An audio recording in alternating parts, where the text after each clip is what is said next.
So get up there at MINTO, try and get some bonus points before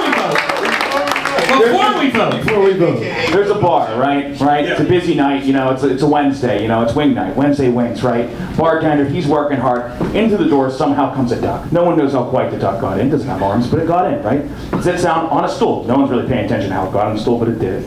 Anyway, bartender's working his way around, he sees the duck, and Lord behold him, he approaches the duck and says, "What do you have?" And the duck says, "Do you have any grapes?"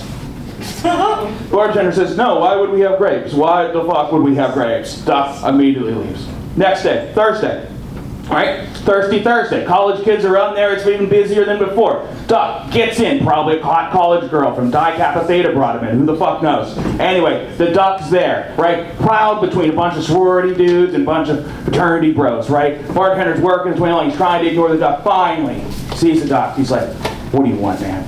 He says, "Do you have any grapes?" He's like, "No, man, you were in here last night. Ask him about grapes." "Why would I have grapes?" Duck leaves. It's Friday. It's fucking nuts in there. It's a big Friday night game of play, just fucking loud. It's fucking bananas in this bar. Lo and behold, somehow the duck's on a stool one more time, sitting there, being a duck. Bartender comes over, he's pissed, he's ready to deal with this duck, and he says to the duck, "What do you have?" And he says, "Do you have any grapes?" And the bartender says, "Listen here, you piece of shit.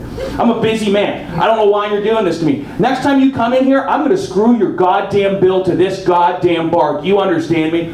Duck doesn't respond, leaves, walks out the door. It's Saturday. It's a playoff game in Pittsburgh. Fucking, there's a tour bus outside. There's a bunch of naked co-eds inside now. They're giving out free money. There's the fire marshal, they paid him off. There's too many people in this goddamn bar. It's wall-to-wall people. And somehow, this duck is sitting on a stool. Old Murray, one of his last days on the job, approaches the duck and looks at him and says, "What are you having?" The duck looks back at him and goes, "Do you have any screws?" And he says, "No." "Why would we have any fucking screws?" He says, "Good, then can I have some grapes, please?" Derek MINTO, thumbs up for thumbs